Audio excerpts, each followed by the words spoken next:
Hello and welcome everyone. My name is Rebecca Painter and I am the Associate Director of the Editorial or Textbook Publishing team here at UAGC.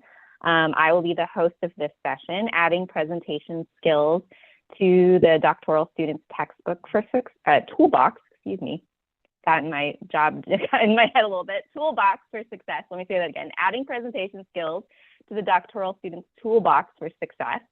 By joining us today, you acknowledge that this session is being recorded and will be shared with TLC-related materials. Microphones will be muted for this presentation, but we encourage you to post questions and comments in the chat. Also, we have enabled live transcription, so if you would like to use that, click the live transcription button at the bottom of your Zoom window. So now I will hand it off to our lead presenter, Wendy, to get things started. Thank you so much, Rebecca. We very much appreciate the introduction. My name is Dr. Wendy Conaway, and I am so thrilled to be here with you all today and to introduce a wonderful, wonderful research team who worked diligently on getting all of this together so that we could report to you what it means and what the results are from our research project, adding presentation skills to the doctoral students Toolbox for Success.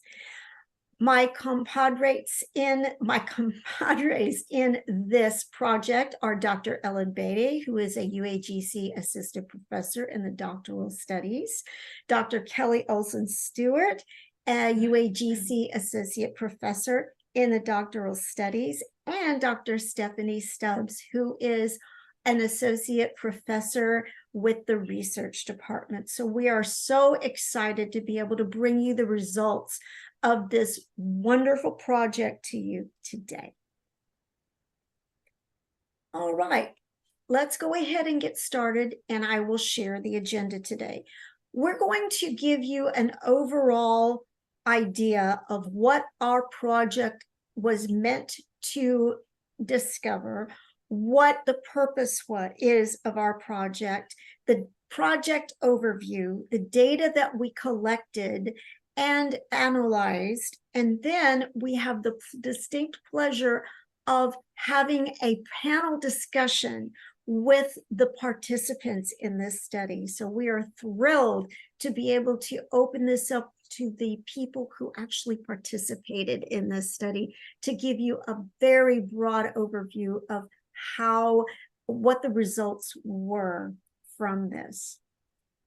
The purpose that we came up with for this project really had its roots in a situation where I felt a little uncomfortable. Actually, I felt a lot uncomfortable speaking in public. And this was something that had been a problem for me for a very long time. As a result, I knew being in this arena, I needed to work on my own public speaking skills. And I tried very hard to work on improving my public speaking skills, which also improved overcoming the anxiety of speaking in public. Did a lot of research, did a lot of legwork, and I found an organization called Toastmasters International. I joined a virtual area of Toastmasters International and met with them once a week for a few years. And after I did that, I realized that not only did it enhance my public speaking skills, but it also helped me overcome that extreme anxiety of speaking in public. And I got to thinking, in the online environment, a lot of our students don't get the opportunity to synchronously interact with colleagues and also with people in their field. And I thought, this is a very important aspect of learning that we need to provide to our students in order to prepare them well for their projects, for the workplace, for any type of presentations they might need to do, to attend meetings that they need to attend, etc. I brought this up to a few of my colleagues, Ellen and Kelly and Stephanie, and I thought it would be a really good idea in my head to start working on building some of those skills in the doctoral program. And they thought, oh, this sounds really good. This is a great idea. So we came up with the idea of creating a project that would investigate the influence of doctoral or of public speaking training to prepare doctoral students, not only for their oral dissertation, but also to use what they've learned in providing professional presentations in the workplace, conferences, etc. So as you can see, we're looking to explore the impact of Toastmasters International Public Speaking Program, which is what we included here, on those public speaking skills. And we hoped that it would help them, put them in experiences and opportunities to enhance their public speaking ability and their confidence, not only for their doctoral coursework, but also moving forward in the workplace. At this point, I'd like to turn it over to Kelly Olson Stewart to talk a little bit about the research questions that we wanted to explore. Kelly? Thanks, Wendy. So the two questions that we developed as we were looking at competence and competence. So how and to what extent do acquiring and practicing public speaking skills influence a doctoral student's self-confidence? And then how and to what extent do acquiring and practicing public speaking skills influence a doctoral student's ability to present and speak publicly? And that's in all contexts. And so I can't wait for you to hear for some of our participants shortly about their experiences. Thanks. Ellen, could you please explain a little bit about the overview of this project, the who, what, when, where, and how? Absolutely, Wendy. So the WHO started with us recruiting our doctoral students here actively in their program at UAGC. We emailed all doctoral students who were currently in their coursework or in their dissertation and ADP phases, and we found 20 doctoral students who answered the email and were invited to join our doctoral public speaking research program. A lot of these students were still in their doctoral coursework, although we did have a few in their dissertation planning courses, which is the phase right before they start working on their independent research with their chair. We enrolled all of our students, our participants, in the Toastmasters International Public Speaking Program.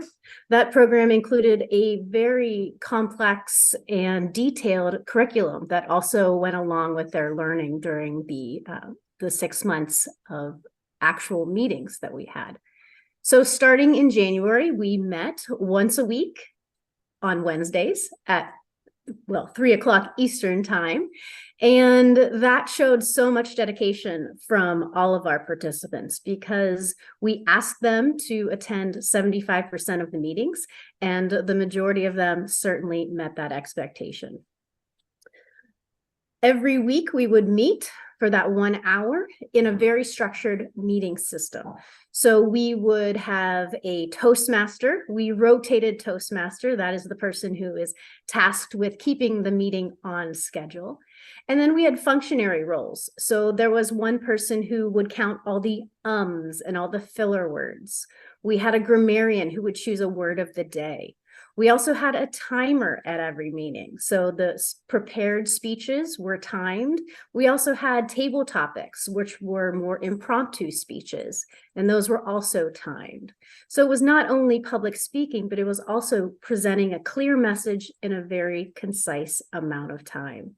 And then finally, we did have a vote counter. There was a competitive but friendly spirit.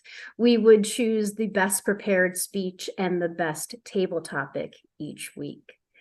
There were evaluations. So at the end of every meeting, there was an evaluation section where both the prepared speakers and the impromptu speakers would also gain insights as to what they did well and what they could continue to work on. So a very collaborative spirit. I'd like to add a little bit to that. The prepared speeches were 5 to 7 minutes in length. And if you have ever tried to design a speech, that can be a long psychological period of time in order to speak. So 5 to 7 minutes of a prepared speech using specific techniques such as eye contact, or making sure that you use your hands appropriately, frame yourself properly in the Zoom camera, etc. All of those things were part of what we emphasized in the structured meeting. Impromptu speeches were 1 to 2 minutes in length, and impromptu speeches included a question that was delivered by the table topics master, and that required an off-the-cuff response. And the respondee was required to fill that 1 to 2 minute time slot. This is a really important skill, especially for doctoral students who may field or will field questions from their dissertation committee about their dissertation. So being able to speak in an impromptu manner is a very valuable skill in a lot of different ways. So I wanted to make sure that I added that information as well. Thank you so much, Ellen. And now I would like to turn it over, please, to Dr. Stephanie Stubbs to explain some of the measurement instruments that we used. Thank you, Wendy. We utilized 3 different measurement instruments in this study. So first was McCroskey's Personal Report of Public Speaking Anxiety. This instrument contains 34 statements regarding public speaking anxiety. Participants indicate their agreement on a 5-point scale. Items on this scale include things like, while preparing for giving a speech, I feel tense and nervous. Participants completed this measure both prior to and after our 6-month period of intervention. Post-intervention, after we had completed our Toastmasters regular meetings, after that 6-month time period, we also collected qualitative data regarding participants' experiences in the Toastmasters group, along with some additional quantitative measures. We asked participants to judge their comfort level and any noted changes in themselves, in addition to their estimation of the professional benefit and the most meaningful elements of the experience. This was very interesting data for us to review. We also asked them for input on the process and the structure of our meetings, as Dr. Beattie was describing before. What did they like? What did they dislike? What could be more supportive and helpful to them in their doctoral journey? And finally, participants submitted videos of themselves discussing their doctoral research. They submitted 2 of these videos, one prior to beginning the Toastmasters meetings, the beginning of the year, and the other at the conclusion of our research. These videos were then evaluated by seasoned Toastmasters on elements including clarity and organization, but also on delivery, things like engagement, eye contact, gestures and body language, vocal tone, and use of proper grammar and crutch words. Now I'd like to tell you a little bit more about the quantitative results. As Dr. Beattie mentioned before, we had some very dedicated participants. We had 10 doctoral students who stuck it out through the entire period with us. This amounted to 25 different weekly meetings. And of those meetings, average attendance was nearly 3/4 of the time. And as Dr. Conaway was mentioning, those prepared speeches, the 5 to 7 minute speeches, on average, our participants completed 2.4 of those prepared speeches, in addition to serving as Toastmaster and in additional functionary roles or speaking off the cuff in our impromptu opportunities. Looking at the external evaluation, the speeches that participants submitted both before and after, the Toastmasters who evaluated those speeches were the same individuals both before and after. And the increase that they found in presentation quality was 34%. We definitely noticed an improvement, a very large improvement in the quality of presentation for our participants. Looking then at the PRPSA results, which, to remind you, was measuring public speaking anxiety, half of our participants decreased their anxiety levels by an average of 55.6 points. That is a huge decrease. We were really excited to see that. Another 2 participants, by an average of 35 points, saw a decrease in their anxiety. Overall, all of our participants experienced some benefit in terms of their report of public speaking anxiety. And then in addition, in our exit survey, we asked questions about their comfort levels, and 72% felt more comfortable delivering speeches, almost 78% felt more comfortable answering impromptu questions, 74% felt more comfortable assuming meeting roles, and 62.5% felt more comfortable providing feedback to others. All of these are such important qualities in speech giving, and all of our participants as doctoral students will have opportunities to practice this as they continue to move throughout their doctoral studies. Thank you, Wendy. Thank you. And now we'd like to ask Ellen to talk a little bit about the qualitative results. Absolutely. So we also gathered qualitative results to add richness to our data collection method. When we did the exit survey, we found that the majority of participants really enjoyed the frequency of meetings. So once they had carved out their time on that Wednesday afternoon, they really enjoyed the ability to practice on a regular basis. And they also enjoyed the Toastmasters structure.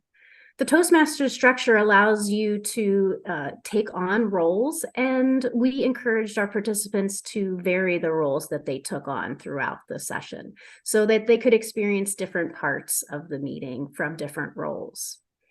Also, the majority of our participants recommended public speaking training for all doctoral and non-doctoral students, and they emphasized earlier rather than later. The majority of our participants also said that they plan to continue to explore formal public speaking training, which is so exciting to hear considering our doctoral students are leaders in their fields.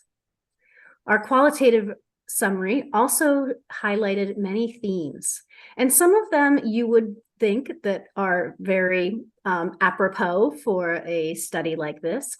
The participants mentioned increases in public speaking skills, increase in self-confidence, and their comfort levels when speaking in public. But there were also some themes that we didn't expect. And one of those was increasing their critical thinking and their organization, and also their improvement in writing skills. So we know there's a direct connection between writing and speaking, but it was still a surprise to see that so many of our participants really did emphasize that they felt that their writing skills had improved over that 6-month period. Our participants also mentioned that the regular, consistent practice was very supportive of their ability to increase their public speaking skills. And the acceptance of mistakes was also highlighted in the themes of the qualitative research. And I personally think that this comes from the community that was built over that 6-month period. When you meet on a regular basis once a week for 6 months, you do form a community. And we got to hear the highs and lows of our participants' doctoral journeys. And that does make accepting mistakes much easier. Thank you, Wendy. Thank you so much, Ellen. And Kelly, since you opened with the research questions, What are the findings? I was laughing because I was thinking about how the doc student faces that I can see who participated will be doing this exact part of their presentation, which is aligning your research questions with your results. And so specifically, we found that the increase in confidence, the self-confidence that we anticipated, we had no idea how large the increase in confidence was going to be, but there was definitely a positive influences on their self-confidence based on those PRPSA scores and the data from the exit survey. And then additionally, that the public speaking training and the practice did have a positive effect on the ability to speak publicly, and that the competence part was evidenced from the video evaluation scores and the data from the exit survey.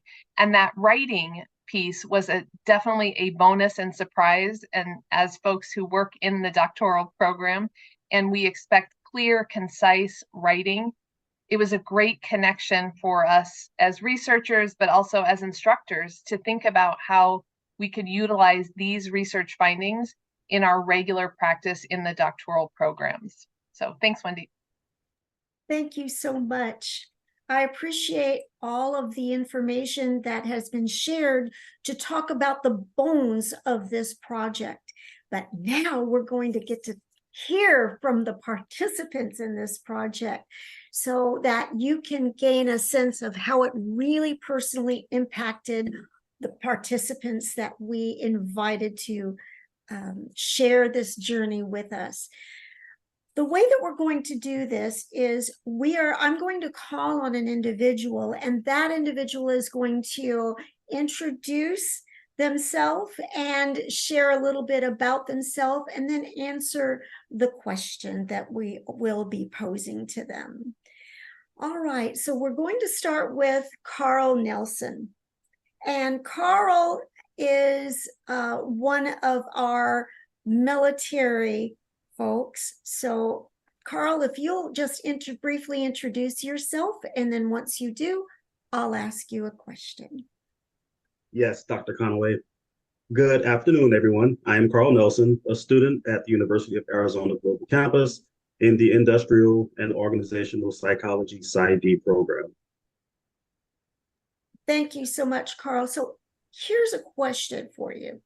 From a military perspective, were there benefits to the structured format of the meetings and the feedback and support of public speaking practice? Yes, Dr. Conaway. For me, there was. So I spent 20 years in the military. Upon retiring, I realized that I did not have the necessary skills to speak in the public. When it came to speaking to military individuals, I was good to go. In the military, it's kind of a tier system. Soldiers are taught and officers are taught from the time they enlist in the military or commission. They're taught to speak publicly, and it's kind of on the tier the way it's done. So by the time you reach the senior ranks, you're more comfortable with presenting information briefings, decision-making briefings, mission briefings, and staff briefings. Those are the primary 4 briefings that you would pitch in the military to anyone. So I was very comfortable with those particular types of briefings. However, I was not confident speaking in public. Toastmasters presented me an opportunity to be able to learn how to speak in public. I saw the email. I agreed to join Toastmasters, and with that, I can take away much from the program. Elevator pitches is something that we learned. I got that in the military as well, but it's different when you do it in Toastmasters because you do get that practice weekly. In the military, you may give a briefing once a week about something that you're familiar with because it's your job, you know it. However, when it comes to academia, you're in the room with scholars, and you don't want to mess up what you're saying when you're speaking to scholars because you don't want to sound unintelligent. With Toastmasters, not only did I learn to write a briefing, I also learned to pitch a briefing, and the roles that we filled throughout each of the meetings that we had really prepared me going forward for my dissertation. So I'm excited to be a member of Toastmasters, and I really want to see the program move forward. Thank you, Dr. Conaway. And thank you all, Toastmasters. Well, I think you all can see that Carl doesn't have much apprehension speaking in public anymore. He did a great job, Carl. And I didn't hear any filler words, just saying. Thank you so much. And the next participant that we'd like to introduce is Kat Robinson. Kat, could you take a few minutes to introduce yourself? Tell us a little bit about you and your journey. Yes. Hi. Thank you all for having me. I'm Kat Robinson. I am currently in the capstone for the PsyD program specializing in criminology and justice studies. And I work for one of the nation's largest nonprofit suicide prevention organizations. Thank you so much, Kat. Now, Kat has taken the Toastmasters bull by the horns, if you will. And while she was in Toastmasters, she participated in a lot of conferences, public speaking opportunities. Kat, you did have the opportunity to do that. So how do you think participation in our study affected your preparation for those speaking opportunities and your self-confidence when you did that? The self-confidence was the big one. I'm sure you all remember the first Toastmasters meeting.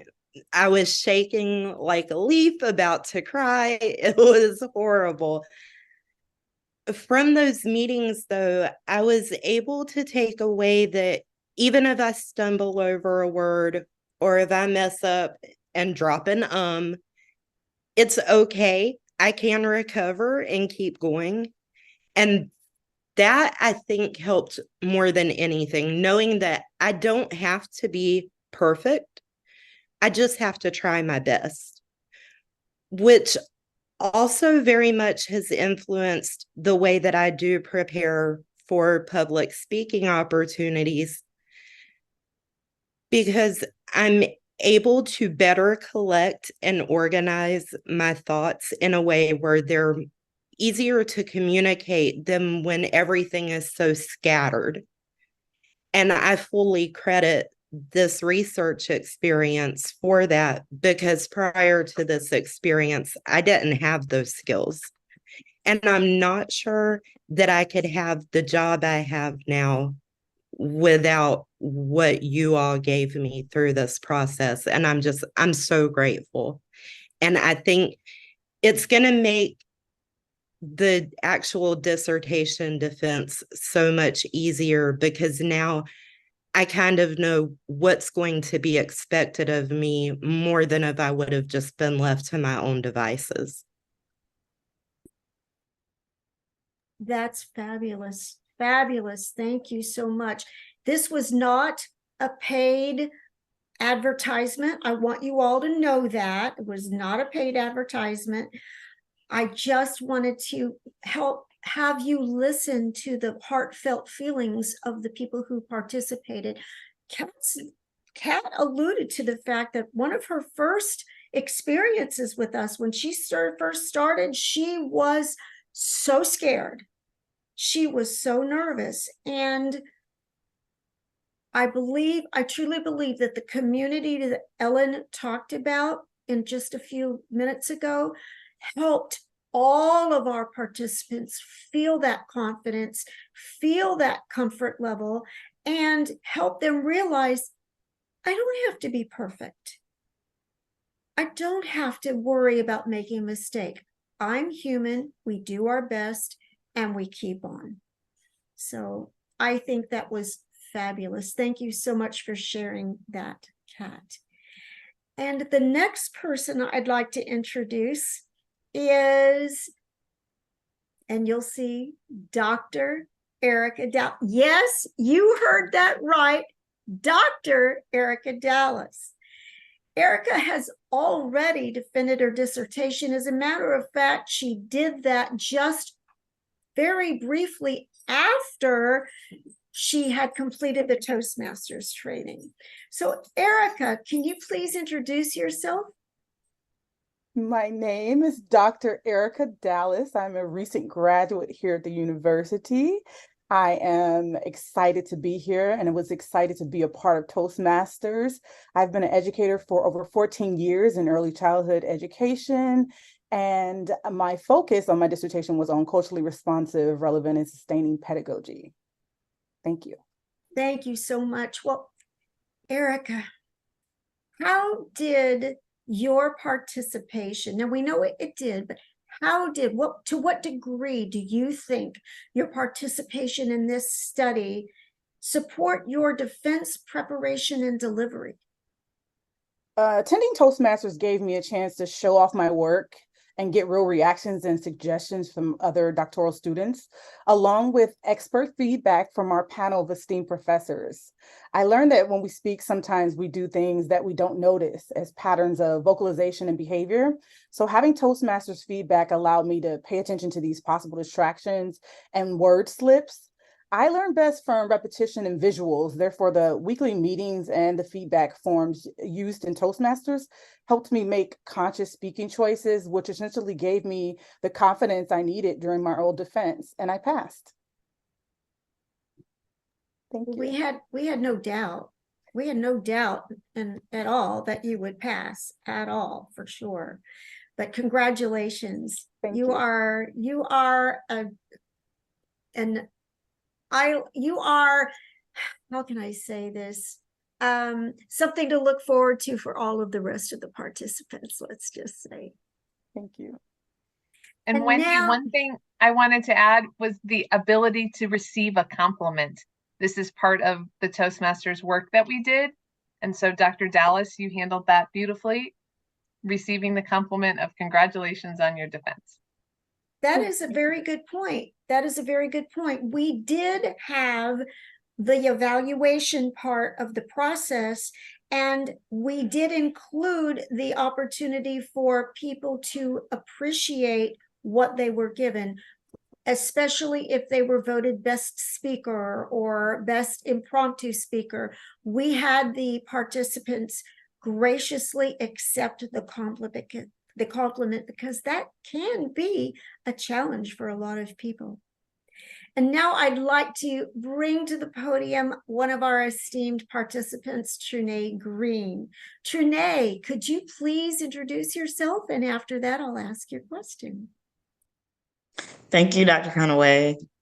Hi, everybody. My name is Trinae Green. I am in the PhD program focusing in organizational leadership with a concentration in entrepreneurship and innovation. Currently on my own social media agency called Moms Babies Business, and I'm happy to be here. Thank you so much, Trinae. I'd like to know a little bit about what key takeaways that you gained from this experience that have already impacted your oral and written academic and professional goals, or that you anticipate will impact them. Honestly, Dr. Conaway, I have really gained so much already in what I'm doing now. I've seen how Toastmasters has first impacted the day-to-day conversations that I have. I feel more confident, right? When I'm in conversations with people, I am more open to talking to a stranger or striking up a conversation because I know I have the tools to do so in a way where I will be able to communicate, what I want to say. And so that's been really amazing experiencing that and knowing that. I would say also it's been very impactful in my writing. So I'm currently writing chapter 1, and I will say that how I approach my writing, it's different. I'm taking the different tips, the things that we learned, understanding filler words, understanding being clear and concise about what you want to say, like using that in my academic writing has been a huge game changer for me. And so it's making where I would probably have double the amount of drafts, right? It's cut those down in half. So I'm just really thankful for the program. The overall confidence it's given me is invaluable. I think it's something that so many students would benefit from. And I just want to say thank you again to you, Dr. Conaway, to the entire team, to the peers that I was able to connect with, during our time together. And so thank you. You are very welcome. And all of you made it a pleasure for all of us to show up every single week.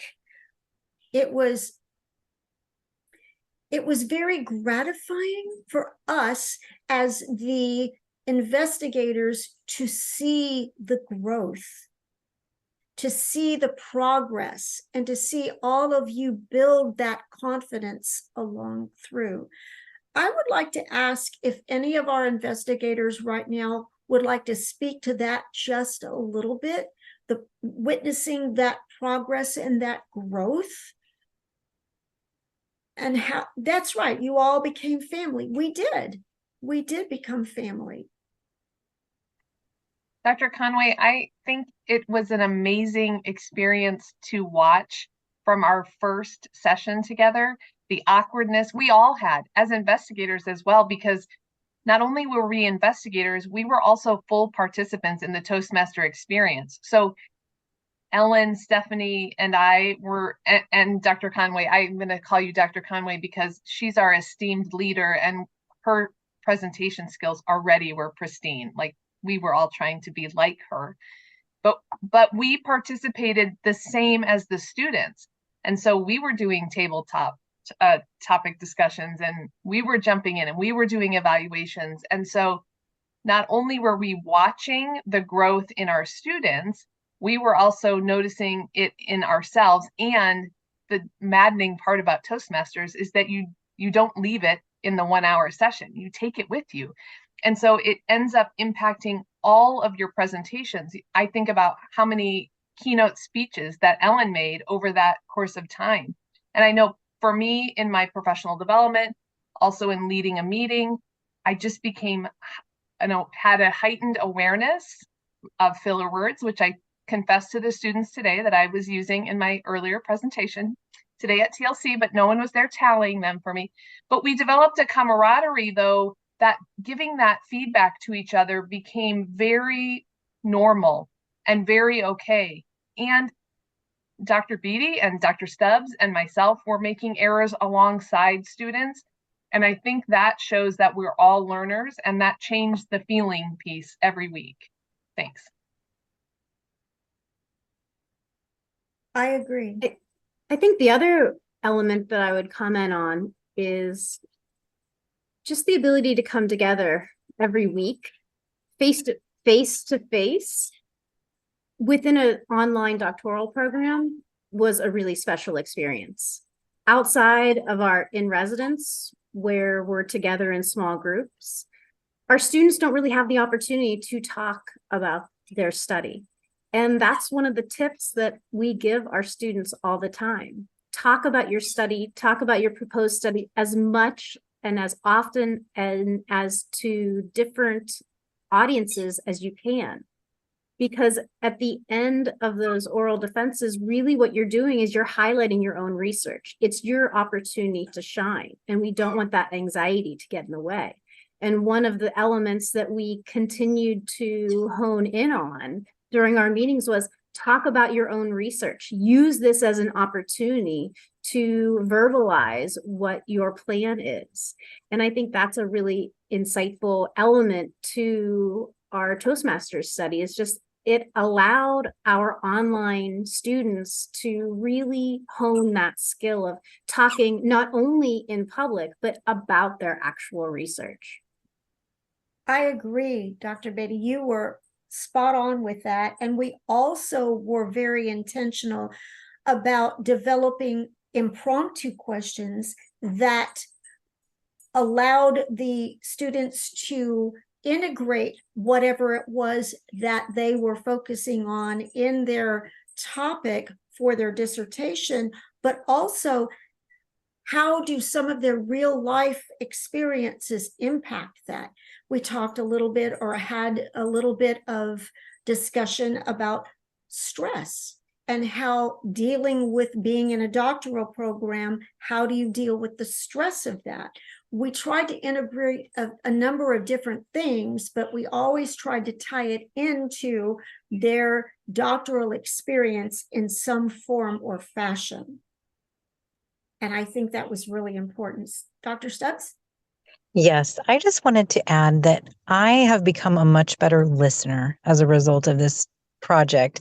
And my speech is generally more thoughtful. Not always, as Kelly mentioned, as Ellen mentioned, as Wendy mentioned, we're all still learning too. Maybe not Wendy.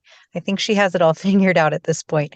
But I know that I have been inspired, truly inspired by our participants, these students, and the rest of the students who were in this project, because quite frankly, many of them outpaced me in my learning during this process. And it was remarkable to see how seriously they took this and how they took the challenge. It can be really difficult to talk about something so personally meaningful.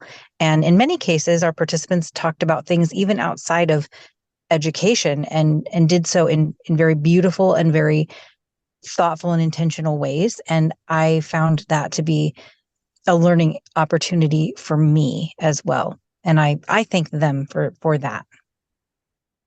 Agreed. We had some really special moments in our Toastmasters journey together. And we came together and it was like a family. I will just say that it was like a family. I'd like to open it up to the floor to anybody who would like to ask any questions, come on camera, come off mute, and just take advantage of this time to learn more from the participants about their experiences, to learn more about what the structure, anything you'd like to ask. Please use some of this time to pick our brains, if you will.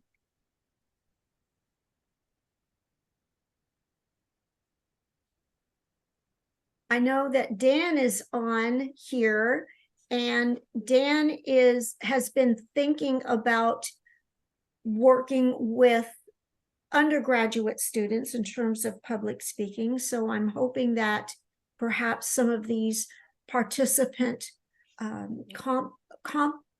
comprehensive overviews of their experience might be a little bit of help for him too. Jillian, I see that you came on camera. Is there something? No? I was trying to think if I had any questions. I just started my doctoral program 2 weeks ago, so I'm sure I will be very nervous with tons of questions very soon. Luckily, Kat, who participated, is a good support system of mine, so I'm sure she'll have tons of advice and wisdom from you guys for me. Oh, absolutely.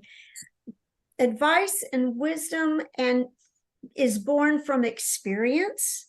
And having gone through this experience, I think being able to mentor other doctoral students who might be following along behind is not a bad idea, quite honestly. So can any of our participants describe one or more unexpected benefit of participating in this study? Is there something that you got out of it that you didn't think you would? Yes, Carl. Yes, Dr. Conaway. For me, it was getting rid of military jargon and speaking in terms that most people would understand who are civilian. That was a very difficult thing for me. I thought it would take longer, but this program definitely helped me. And to Dan, I think it's a great opportunity to work with undergraduates because many of them are in the military. And if they can have the experience that I've had, they'll be able to make the transition easily in their mind by the time they get to the level that I'm at right now. That's all. Thank you, Dr. Gunley. That's a really good point, because it does take a mental transition to switch your vocabulary to make sure that you're reaching the appropriate audience with the appropriate words. Very good. Jackie, I see you're on camera. Thank you. Oh, can't hear you. With our Vice President, Paul. And he talked about resources, and he talked about, you know, how our university and a culture of care, open access, we have all these resources. And I know Toastmasters is a club, and there's opportunities to participate in that as a resource. And so my question to, I guess, all participants and facilitators too who participated, you may have entered into this because you thought you had a growth opportunity. I'm wondering though, what about when you feel like you don't need it? Did any of you, so that's my question that I'm leading to, did you look at this and go, well, I'm pretty good at public speaking. I don't really need this. And I'm just wondering if that was you, perhaps what was your takeaway as a result? And thank you. Yes, Erica. It's not just for me. It wasn't just public speaking. And when I first entered into Toastmasters, I'm like, do I really need this? I really need to focus on this research. I really need to focus on my doctoral journey. And I just had so many lists of things I needed to focus on.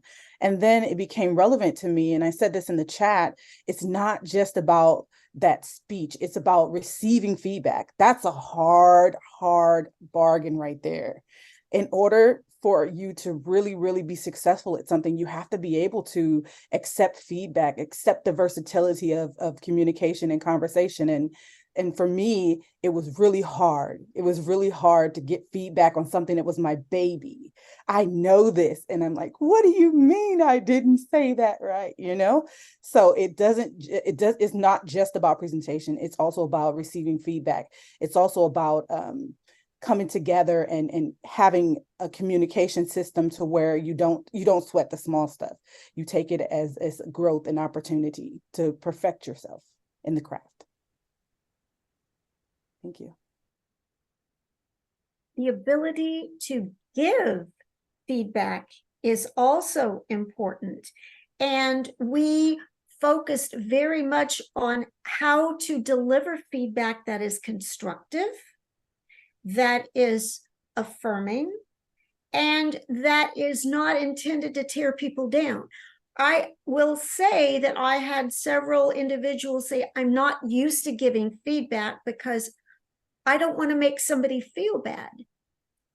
And that's part of it too. We don't want, it's not about making somebody feel bad. It has nothing to do with the individual as a person.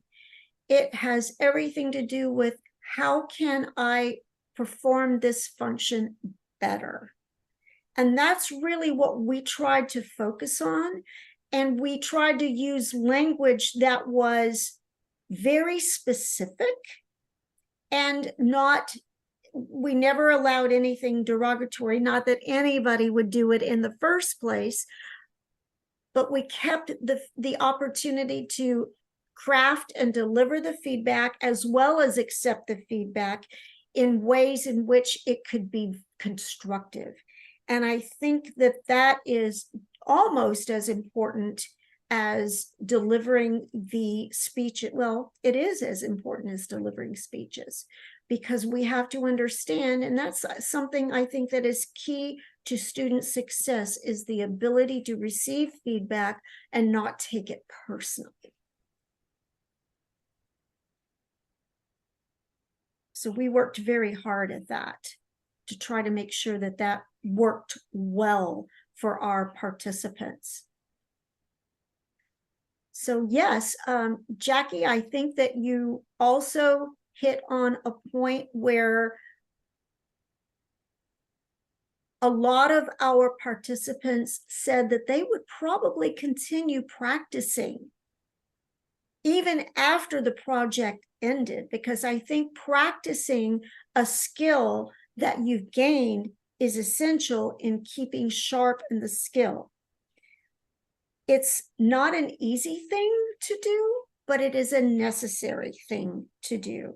And to Kelly's point, she recognized immediately when she used a few of the filler words earlier today. And that's something that goes into our heads like, okay, I will work on that. I recognize this in myself.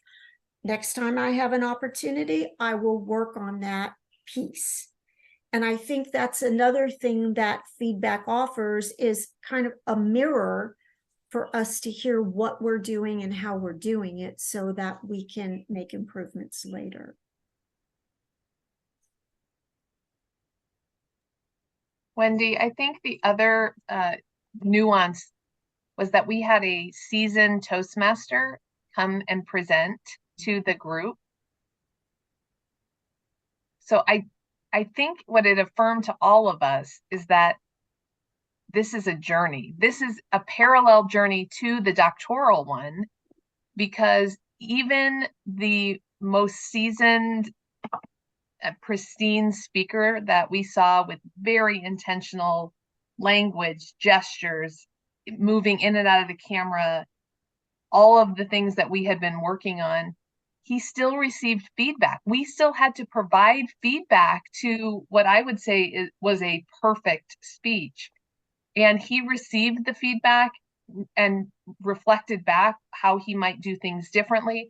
That was a real aha, I think, for all of us as a group. And, you know, these students represent a larger group that we had. We had lots of squares filled every week. And it was a good lesson for all of us that this is ongoing, that it takes intentional practice and it takes focus, and that once we were done with the study, all of us were committed to continuing to hone our craft and practice. And it is that. It's something that you have to continue working on.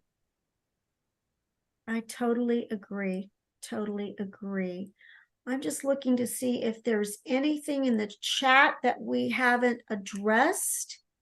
I have not, when I was sharing screen, I did not, or focusing on the panel discussion, I did not take a look at the chat. Is there anything that, Ellen, that you saw, or Kelly, that you saw that needed to be addressed?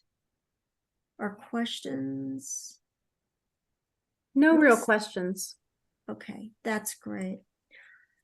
Does anybody else have any questions or comments that they'd like to share? Just put your little hand up and we'll get to you. Just looking to see. All right. Do we have any parting words from our participants? Kat. Just any doctoral student who may have the opportunity to see this, try not to stress so much. Let yourself enjoy it, because if you can get to a spot where you feel comfortable, this is such an amazing and rewarding process. Take the time to soak it in and enjoy it, and lean on the resources that UAGC offers. They're only going to help you and make you a stronger student. Very well said, Kat. Very well said. Okay. Rebecca, back to you.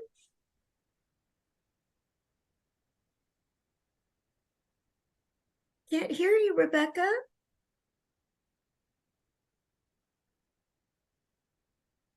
Technical difficulties. I double mute myself out of just panic that I'll accidentally say something and then I forget to unmute in all the different places that I've muted myself. It's a problem. I should probably avoid doing that in the future. But as I was saying, thank you to all of you. This was incredibly inspiring. Thank you to all of our presenters, and thank you to the audience for your participation. I am posting a link in the chat.